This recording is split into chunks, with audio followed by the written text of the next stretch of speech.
My first lecture on the known world focused on the question of knowledge and the problems of knowledge that the text raises for us throughout, both at the formal level and at the thematic level. So I ended up with a reading of the account of the Broussard trial and how more and more detailed knowledge comes to us through the voice of the narrator, and we're really left with that question: where does that knowledge come from? Now, I suggested in the first lecture that my second lecture was going to be about an equally abstract subject, and that is how can anything exist in the world? I'm going to get to that about in the middle of the lecture, beginning from this question, though, where we ended last time about the Broussard trial and the problem of knowledge, where knowledge comes from. If we look a little bit earlier in the passage about the Broussard trial on 171, 172, you find what I think is quite a striking model for the very problem of this novel as a whole. And this is when Skiffington is trying to write an account of Broussard's crime. And here it is on the bottom of 171. He's having trouble filling out this form. Skiffington picked up the list of questions. Now he would have to start all over again. Nature of the alleged crime. Are there witnesses to the alleged crime? Can such witnesses be believed? So the problem of evidence and the problem of whether witnesses are to be trusted, the problem of enumerating a crime, these are all problems that the novel as a whole takes up for the crime of slavery. So we can think of the novel itself as a version of Skiffington's report. Now, it's important that Skiffington has such a problem writing it. The very difficulty of writing is thematized over and over and over again, not just in moments like this, where it's actually talking about writing, but I'm going to argue in a number of ways that are much more subtle. And to show you one of them, I want to look on 192 with you. This is the scene where Stamford, the slave, is trying to remember the names of his parents. And this is how he does it. This is the middle of 192. He closed his eyes and took his parents in his hands and put them all about the plantation where he had last seen them, his mother in his left hand and his father in his right hand. But that did not feel right. And so he put his father in his left hand and his mother in his right hand, and that felt better. He set them outside the smokehouse, which had a hole in the roof in the back. "Hants come down that hole and take you to the devil," an older boy had once told him. Stamford was 5, and it had not been long since his parents had been sold away. And you get more of the story, and he finally comes to remember the parents' names, his parents' names. Why does he take them in these specific hands? His father in his right hand and his mother in his left, that did not feel right, so he put his father in his left and his mother in the right. I would argue that this is, for 2 reasons, a figure of Jones's own writing. First of all, in the obvious sense that it's an act of recovery, of recovering a past that needs to be imagined or somehow entered into, not through rational thought, but through an imaginative act. So that's one reason that Stamford in this moment is a double of Jones. But the other reason is this handedness that's noted. I'm going to tell you throughout the lecture a few things about Jones's life and his work outside of this novel. And so here's the first piece of that story. Edward P. Jones was the son of a very poor single mother living in D.C.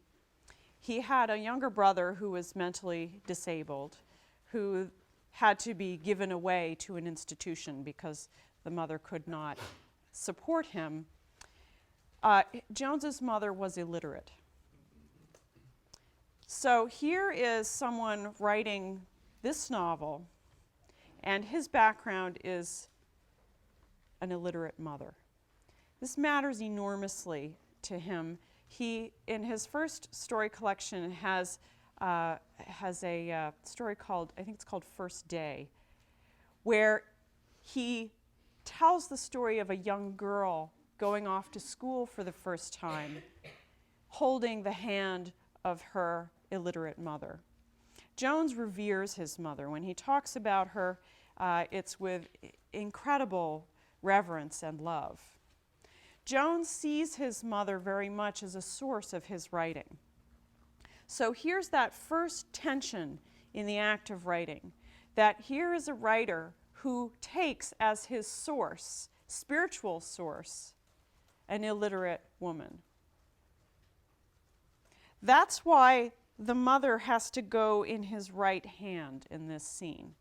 Now, of course, not everybody writes with their right hand. But I think no matter whether Jones is right or left-handed, and I thank Andy Heisel for pointing out, our wonderful TA, Andy Heisel, for pointing out that in the photograph of Jones, he is wearing his watch on his left hand. And so this would suggest that he is perhaps right-handed. But even if we didn't want to rely, oh, Neil, you're going to give me trouble. Even if you did not want to rely on that little piece of evidence, we can say that in the cultural vocabulary of handedness, the dominant hand is the right hand for writing. So I would say that whenever you see right-handedness or left-to-right movement, Jones is meditating on and figuring the act of writing. And I'm going to show you some more examples because it's quite striking. It's subtle and strange, but quite striking. So the mother has to go in the right hand because she is the source of inspiration. The father, Jones's father, was very distant. He only met him when he was much older, and he was not really a part of Jones's life at all. It really revolved around his mother. So if writing is undermined by the shadow of illiteracy for Jones, it's undermined in other ways too, and I want to look at one of those stranger episodes. This is on 142, 143. This is the story of how Henry began to court Caledonia at Fern Elston's dinner table. And this is a very detailed scene. This is in the middle of 142. He's telling Caledonia that she needs to look up when she rides her horse. He took the pepper shaker in his right hand, extended his arm before him, and moved the arm from right to left. Everyone at the table was now watching him. The hand with the shaker moved smoothly, gracefully, from the right to the left. That's how everybody else rides, Henry said. Me and everybody else. Henry put the pepper shaker in his left hand, tipped it, and moved his arm less gracefully from the left to the right. As it moved, pepper poured out of the shaker onto Fern's white tablecloth. He said, "I'm sorry to say this, but that's how you ride." Henry did this with the shaker several times. Going from right to left, the pepper shaker was upright, but going from left to right, the pepper flowed down. Fern thought there was something rather sad about the pepper falling, and it was all the sadder because it really didn't have to be that way. She said to Anderson, the pamphleteer from Canada, this was his clumsy way of telling Caledonia she was losing something by not looking up. How odd, that insistence on the movement, left to right, right to left. It figures Henry's mixed up relation to both language and the act of creation. It's mixed up because when he's moving in the direction that text is read and written, left to right, he's using his left hand. And the correlative of that left-handedness of his relation to language is in the dialect. He doesn't speak correctly in Fern Elston's house, no matter how hard she tries to teach him. So he is clumsy, not only in spilling pepper on the table, but also in not being able to speak proper English. But the other thing about that movement is that when it goes left to right, pepper spills on the table. This is an image of ink flowing out of a pen. It is black on the white tablecloth.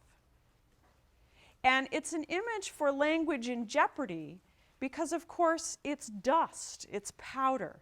It will never cohere. It's the sign of his uncouth table manners. So it's never going to be a redemptive medium for him. And it's represented by this pepper that then he can scrape into a little pile. This is the fragmentation of language in its very literal sense. There are other examples of this. On 189, when you get the first account of the frozen dog that Calvin is so interested in the photograph from New York. Once again, direction is carefully noted. In the front yard alone was a dog looking off to the right. The dog was standing, its tail sticking straight out as if ready to go at the first word from someone on the porch. And I'm going to skip down. He had a very tiny hope that when he got to New York, he might be able to find the house and those people and that dog and learn what had transfixed him. There was a whole world off to the right that the photograph had not captured. Off to the right is the direction of flowing narrative, a world, a possible world that his imagination is drawn to, and it's a visual image of the imagination and its seduction. But because of this obsessive direction noting, I would read it as a textual imagination, that there's a narrative off to the right. And you can see that Jones's novel works this way. There's always a narrative proximate to wherever you are, a little narrative that arises from the next character who shows up on the road, and you'll get that narrative. So this is just one of those that doesn't quite get articulated, but Calvin can imagine that it's there. He can see, as if he can see the form of the novel that Jones is writing. And then there are just even tinier ones. On 162, this is John Skiffington sitting and reading the Bible after visiting Clara's house. Skiffington looked up and followed a male cardinal as it flew from the left to right and settled in one of the peach trees. They're all over the place once you start noticing them. So I think this is why. That it's a constant meditation among the multiplying versions of meditations on the composition of this novel within the novel. So we'll get to some others. The problem is that the written word is always threatened. So if writing has all this static that surrounds it, it also has some more direct and aggressive enemies. And on 375, you see one version of that. This is the account of Barnum Kinsey's grave marker that his son makes after they leave Manchester County and he dies. This is the bottom of 374. Matthew stayed up all the night before he was buried. This is Kinsey's son. Putting his father's history on a wooden tombstone. He began with his father's name on the first line, and on the next he put the years of the father's coming and going, then all the things he knew his father had been. And it then lists this whole set of things. The boy filled up the whole piece of wood, and at the end of the last line he put a period. His father's grave would remain, but the wooden marker would not last out the year. text is simply fragile as a material object. So that's what this scene tells us in a poignant way. But of course, the most poignant example of this is when Augustus's free papers are eaten by Travis. So the real terror of the written word comes in that scene. Now, the terror is, of course, that it's an exercise of power, arbitrary, violent. It will end in Augustus's death back in slavery. There are lots of ways of imagining what the terror is. I'm going to go into some of them. But this is the sign of it, that even though Augustus has memorized every word of his free papers, remember we're told that he has them read to him every day for a month. He's illiterate. He has them read to him every day for a month until he has them totally memorized after he gets his freedom. Even though those words will exist forever in Augustus's mind, his freedom is nowhere once the written word is gone. So this is my question. How can something exist in the world? Here, the ultimate thing to which that question applies is freedom. How can freedom exist? What makes freedom exist? Well, in the law, those free papers make freedom exist for Augustus, but the law cannot guarantee that freedom exists when the physical artifact of the text is gone. That's how weak writing is. It seems to be everything. This is something that Mildred understood quite early on 113, when she and Augustus are worried about Henry hanging out with Robbins. She says, in suggesting that it's okay to let Henry go about with William Robbins, "Them free papers he carry with him all over the place don't carry enough freedom," she said to her husband. With slavery behind him, she wanted her son to go about and see what had always been denied him. So she wants the world to be a big place for him. She sees that freedom is something much more than those papers. But the problem is that freedom cannot be without them, and that once they're gone, it is gone too. So that is one of the threats that is associated with writing. But there are more of them. On 311 and 312, one danger is that it's simply, in the effort to write justice in law, it's simply ineffective. So here is the story we get of Skiffington trying to write up this crime, the crime of selling Augustus, a free man, back into slavery. This is on 312. He's been in contact with a man named Sanderson in, I think he's in Georgia.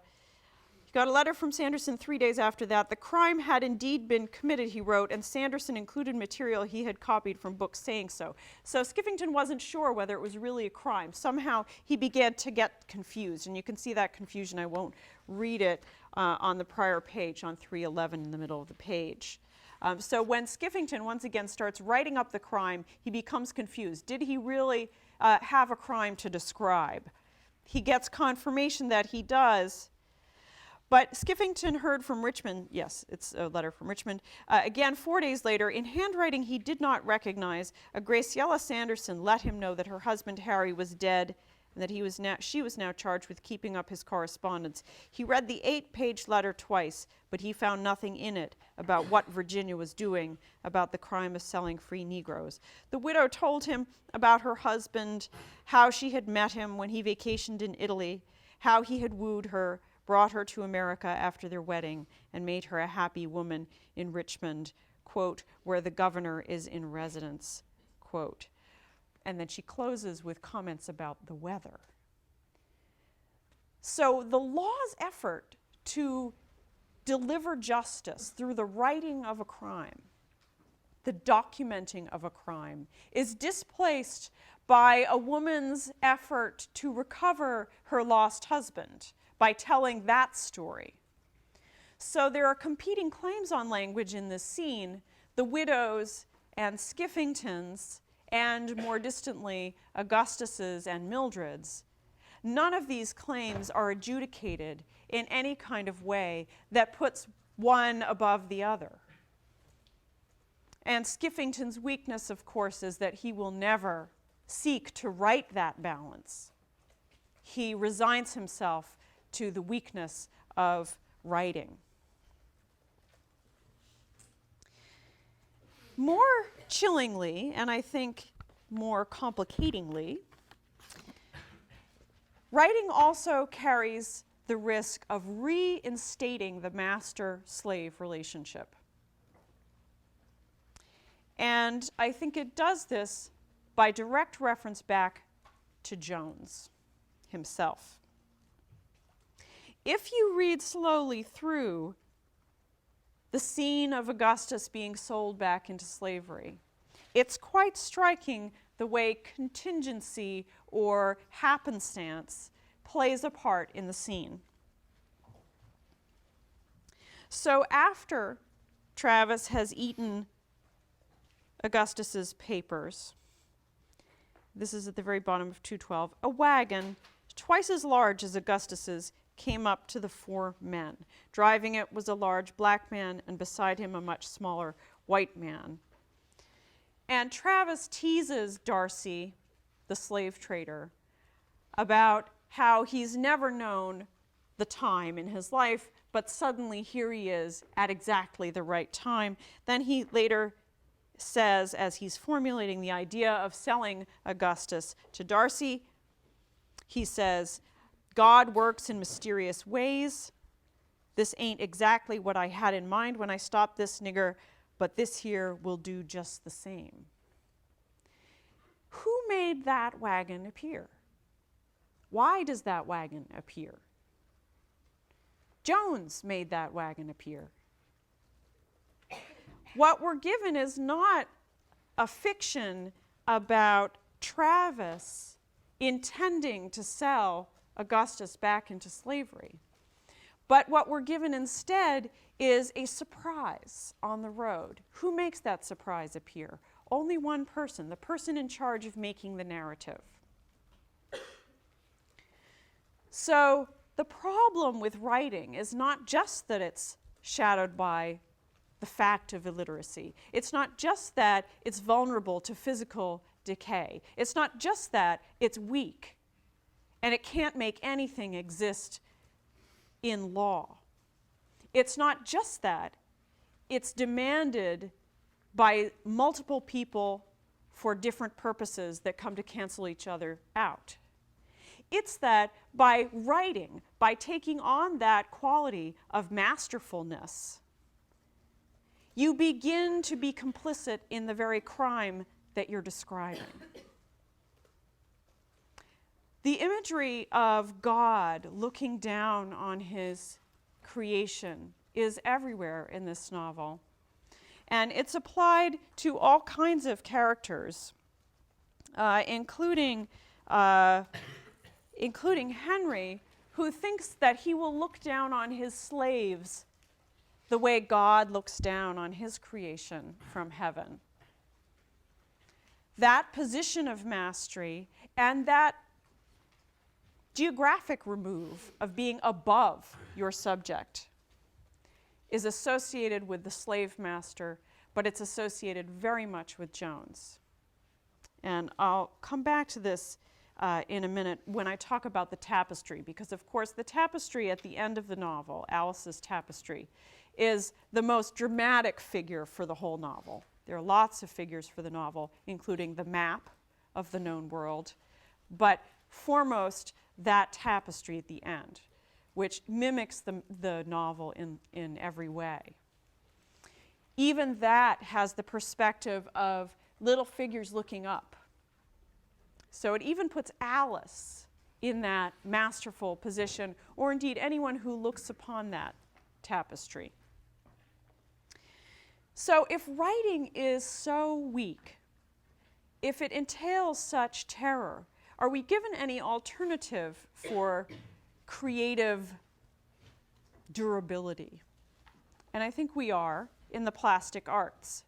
Now, I'm sure you've noticed how much carving goes on in the book, not just because Augustus is a woodworker, but because Elias carves for Celeste. That's his first act of love. And if you read Jones's story, this is rampant in his stories. He has carvers everywhere and various kinds of workers in plastic arts. Alice is another example, working in textiles, clay, paint, some amalgamation of sculpture and painting. On 279, the two arts, the verbal art and woodworking, are put in competition with one another or in juxtaposition with one another. And I think you see who has the upper hand here. This is an account of Skiffington's bookcase, which Augustus made. In Winifred and John Skiffington's parlor, there was a wondrous-looking bookcase, lovely oak, a lion's growling face at each edge of the top ends, 3 shelves, a second-hand item made by Augustus Townsend not long after Augustus bought his freedom.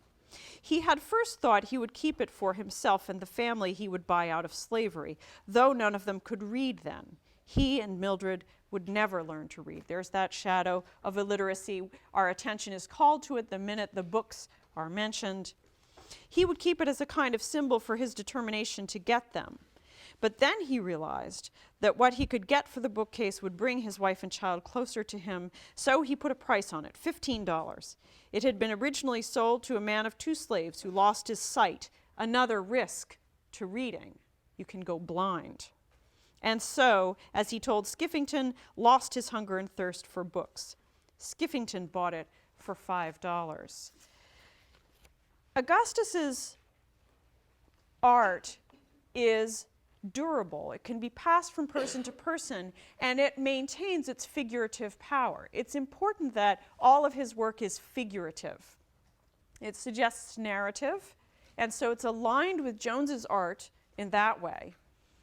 But it is not subject to the vulnerability of texts. And here in this bookcase, you see the vulnerability of text set right next to the wondrous durability of the bookcase. There are other examples. When Rita is discovered in the box of walking sticks, when she's sent in a box out of slavery to New York, she hands the boy who is looking down at her the walking stick with Adam and Eve and all their generations. It's as if, in that act, Rita's freedom is instantiated, that she and all her descendants emerge into this new world, and that is a kind of gift to the family that takes them in the North.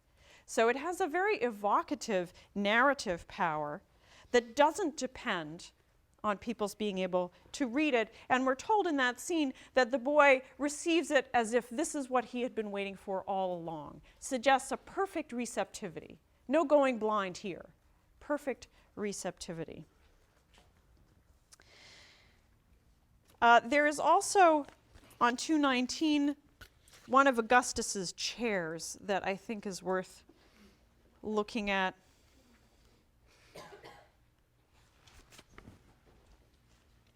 This is when Travis is reflecting on, or we're being told about how Travis first came to know Augustus. He had first come to know Augustus Townsend many years ago through a chair Augustus had made for a white man in the town of Manchester. The man weighed more than 400 pounds. And then I'm skipping down. In the man's parlor was Augustus's chair, plain, not even painted, but smooth to the touch. And when the man sat in it, the chair did not complain, not one squeak. It just held up and did its job, waiting for the man to put on another 300 pounds. Travis examined the chair looked all about it, trying to discover its secret. The chair gave nothing. It was a very good chair. It was a chair worth stealing. The chair gave nothing. Well, it gave nothing in terms of knowledge to Travis. It would not give up its secret of durability. And that's, in a way, what makes it durable. That it can hide the essence of itself, keep it to itself. It takes the weight without one squeak. Its very silence is what marks its invulnerability. It's also what enrages a man like Travis. So the novel sets up a competing set of art forms, carving foremost among them, against the art form of language. The tapestry at the end answers one of our questions from the first lecture, which is, who knows the known world? Known by whom?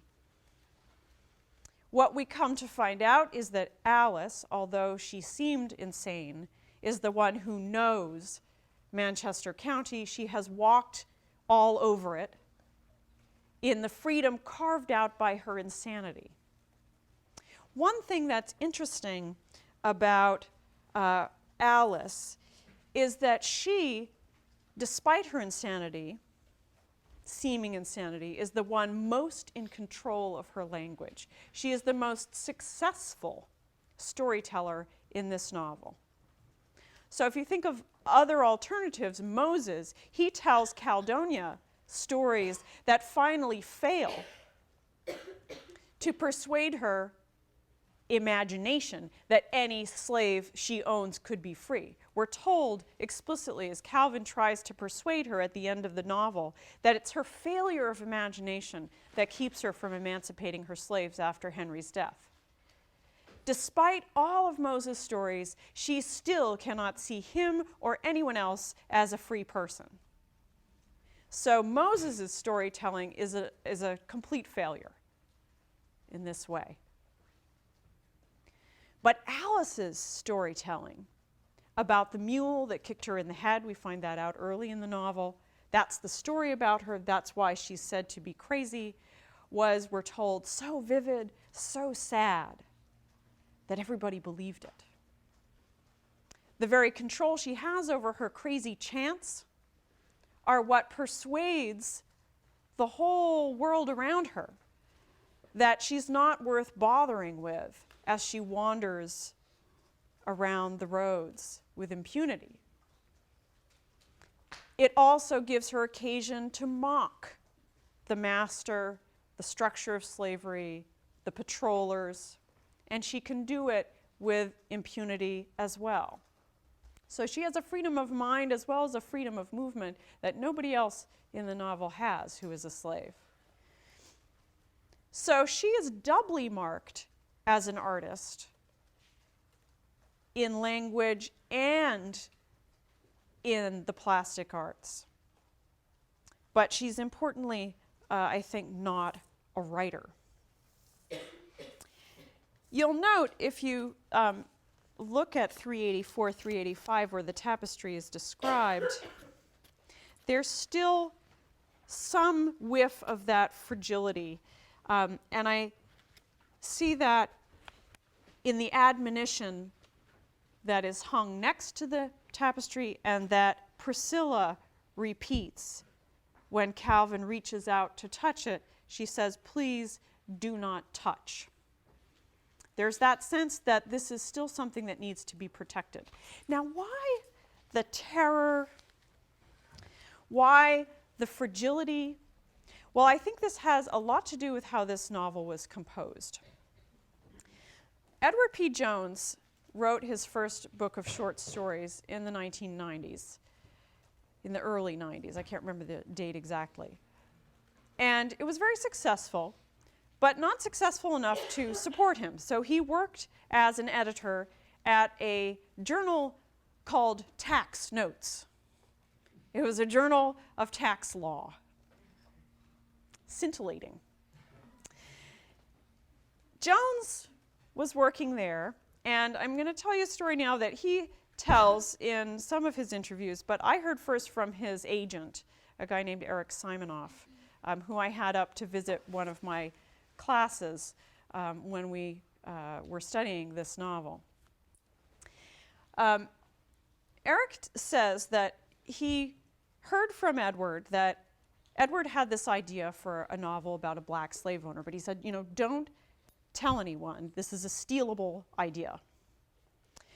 So, Eric, when he went down to DC, would occasionally stop in over the years and see Edward, and he'd say, well, how's the novel going?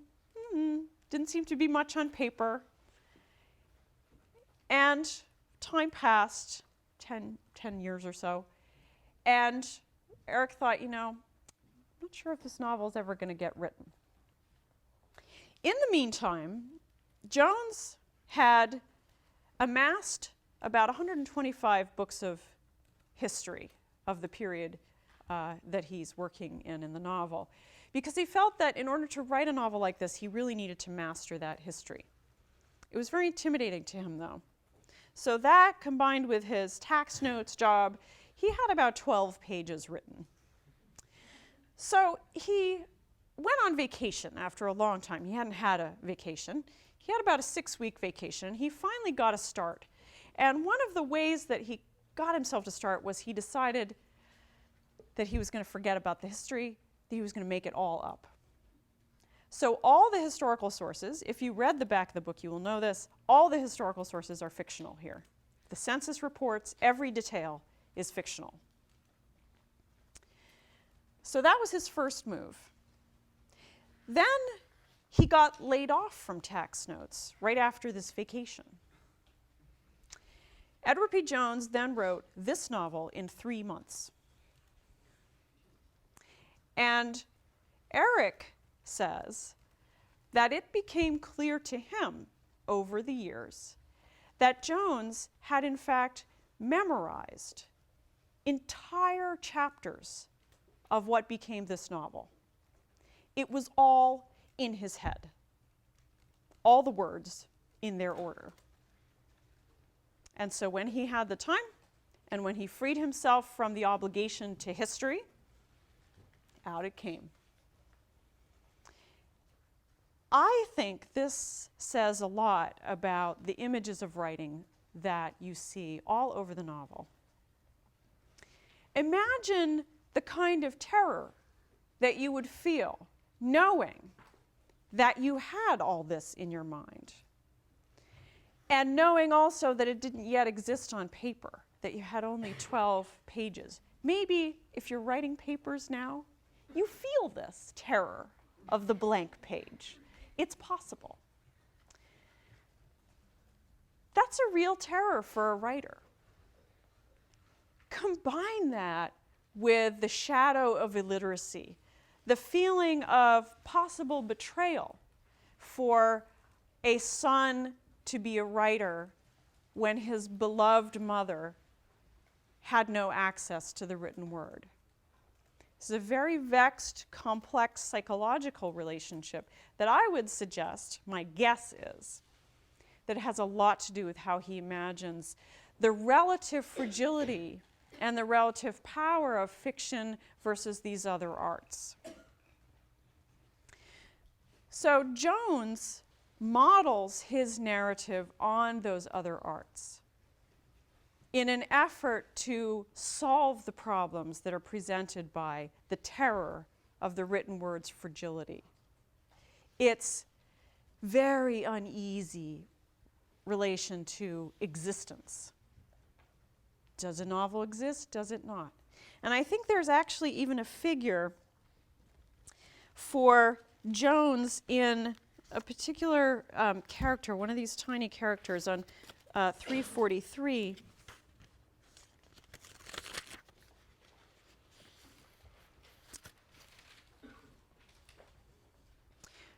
This is a young man with a wonderfully complicated mind. Wilson had learned a great deal at that university, and his mind would have contained even more, but well into his second year the cadavers began to talk to Wilson, and what they said made far more sense than what his professors were saying.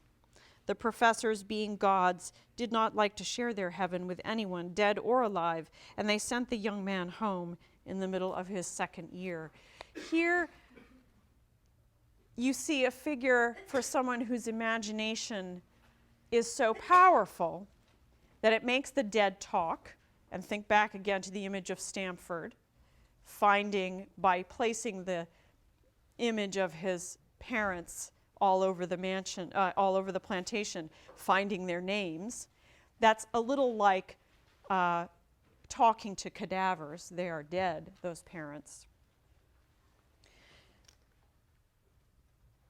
It verges on insanity. This is another problem with the mode of composition, that a mind this powerfully populated by an alternate reality comes to look insane. And I think this is another reason why Alice is what she is as a character.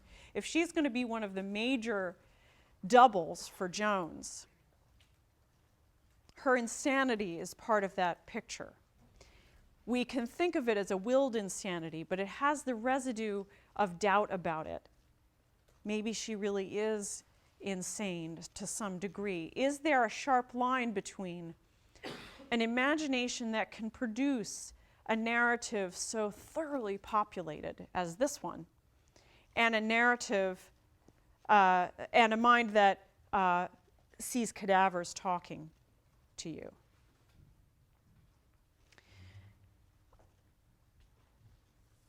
Another thing that is remarkable about Jones's work, and this relates back to what I was saying about postmodernism and grand narrative last time. Jones's work is seemingly very fragmented. There are lots and lots of narratives, but they don't all come together in one narrative. So it seems fragmented. And when you start to read it, it looks disorienting. If you read his stories, you will see that all the stories are interconnected back to the novel, to Jones's life. So, for instance, in All Aunt Hagar's Children, his most recent story collection, I think it came out in 2007, there is a woman who has a walking stick that is clearly made by Augustus in the 20th century. What I was saying about the durability of the plastic arts is imagined in that quality of his fiction. These objects of carving turn up throughout his stories. Also, people are related to each other in separate stories. They're related to people in this novel. The title of this novel appears in a story called Tapestry in All Aunt Hagar's Children. He is obsessive about putting the locations of all the places that he lived in DC into his stories perfectly accurately. When an editor at the New Yorker tried to get him to change one of these descriptions and the address in one of the stories that he submitted for the magazine, he was very resistant. He finally changed it for the New Yorker, but when it went into the story collection, it went back because he wanted it to be absolutely accurate to what it was like when he lived there, what it actually looks like on that corner in DC. What I think Jones is doing in the largest version of his project is actually one of the most wide-reaching and ambitious unifying efforts that I know of in contemporary fiction. So this is not about the fragmentation of grand narrative. It's about the enormous, large-scale accumulation of wholeness. He is piecing a world together bit by bit by bit as he adds to his literary oeuvre. So this is a vision of unity that goes way beyond generic boundaries. Is it a short story? Is it a novel? This is something more like an opus that Jones is building. And more importantly, it's something that lives in his mind very clearly. These people, these characters live in his mind. There is no one doing what Jones is doing today. If there's something truly postmodern, I would say Jones is it. He looks very different from what comes before him in modernism and its ascendancy in the mid-20th century. He is making pretty dramatic claims for the power of fiction, for the power of narrative, to put the world together. But at the same time, as I've noted, acknowledges the very difficulty of that project, the very weakness that lies at its heart. And I think that's what, for me, makes his work extremely powerful. That for all its ambition, we're never allowed to forget its ambivalence. That ambivalence is always there on the surface, and it's bodied forth in the kinds of moral problems that this novel dwells upon. The question of how human love can exist in slavery, whether it can exist, all its complicated forms, what the forms of freedom look like, how freedom can possibly exist, how you build it, how it can be maintained. All these things are there in an incredibly ambitious literary form. That's what Jones is doing that nobody else is doing at this moment. So I will stop there, and we will think about what Foer is doing on Monday. I will think about what Foer is doing on Monday.